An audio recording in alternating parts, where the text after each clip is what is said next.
Welcome to Beyond the Script. My name is Nikki. I am your spiritual life coach and intuitive business mentor. Today, we are going to be talking about the difference between the future and the now. One thing about humans is we are obsessive over the future. We are the type to just really fantasize and romanticize about what is up ahead and what is coming in the future. And the reason that we do that is because we're uncomfortable with what is currently present in the now.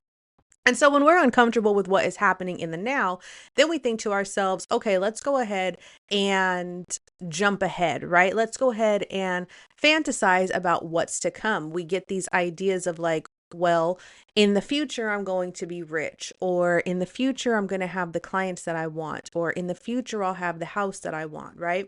But the future, for one, it's not here yet. And for two, when we stay stuck in like a daydreaming sense of the future is coming, then we miss out on the little micro actions that we can take right now in order to ensure that the future does come. Because the reality is, the only moment that we have is the moment of right now. And so, how do we stay present in the current moment? How do we find peace in our now so that when the future arrives, the now has set us up for what we are fantasizing about in the future, right? And so, one of the things that, we have to do is we have to look at our micro moments. We have to look at the moments that we are living in order to be able to take the proper action to move forward. So when we think about it like that, what is something that you can do today that future self will thank you for?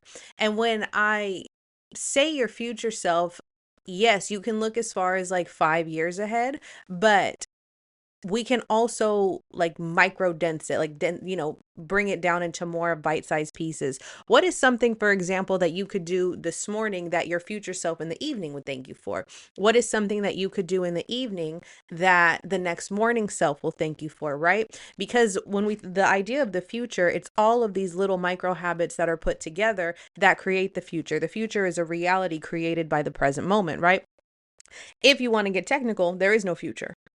And what I mean by that is not that time is not passing and that, the future is not coming, but there's no future in the sense that every moment that we're living in is a moment of right now. It's a present moment, right? So right now, this moment is the future of yesterday, but yesterday is gone and the present moment is now.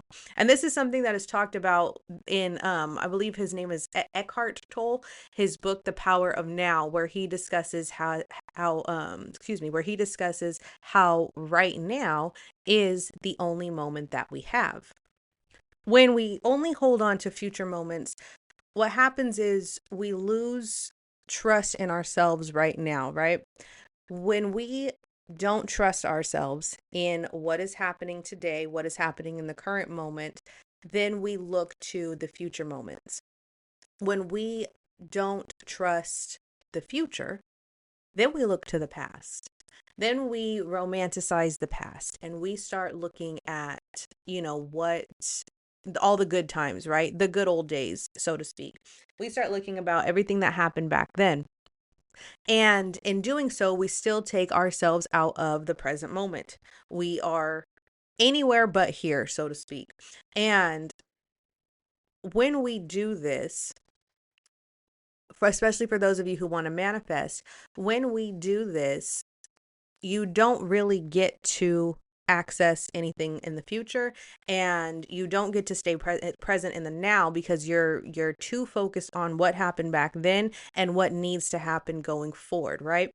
But the thing about manifestation, and this is what ties it all together with, the current moment, the future moment, and all of these things, is when you're looking to manifest, I always like to say you bring pieces of future you into the now when you do manifestation, okay? And so, what does that look like? If all you have is right now, and from right now you have thoughts of the future, when you think about your future self and what she has, what she does, how she looks, how she operates, all of the things. And you're in this current moment of right now, maybe not having these things. What are some of the attributes from the future that you can bring into right now?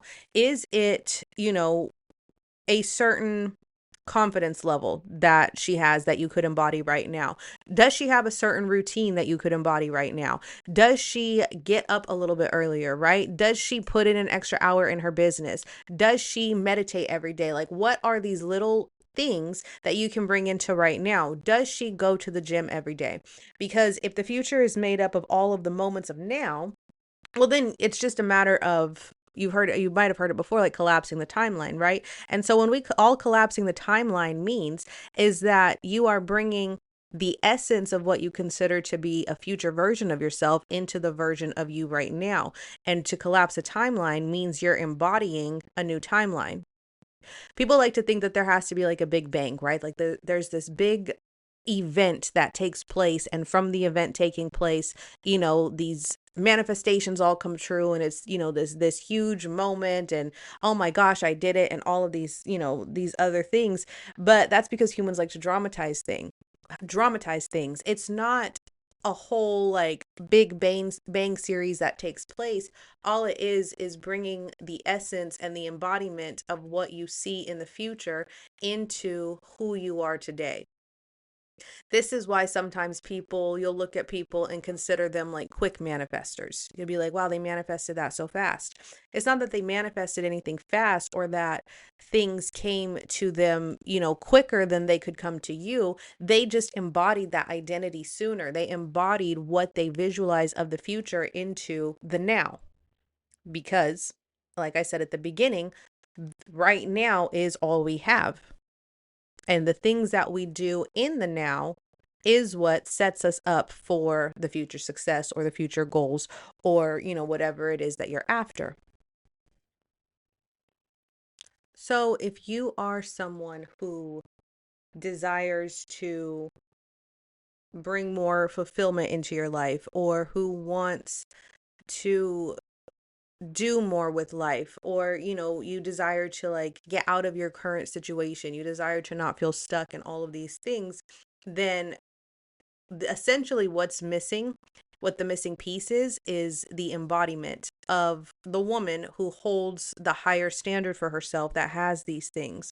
There's no disconnect between who you are now and who you desire to be, other than what you perceive yourself to be allowed to have right now.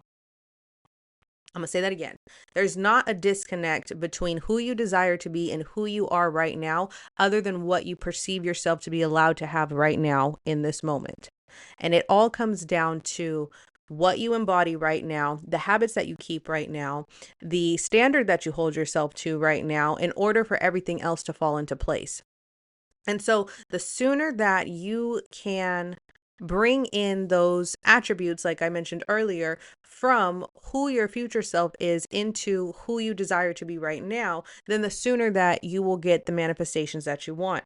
There's no chasing. You don't have to go out and like chase these future things and stuff like that. Like, yes, you set goals, right? You set goals of what you desire to have and who you desire to be and things like that. And then as you break up those goals and you look at them, in the quote unquote future sense, as you do that, then you see, okay, like what action do I take right now to get to that goal? What action do I take right now in order to make that a reality?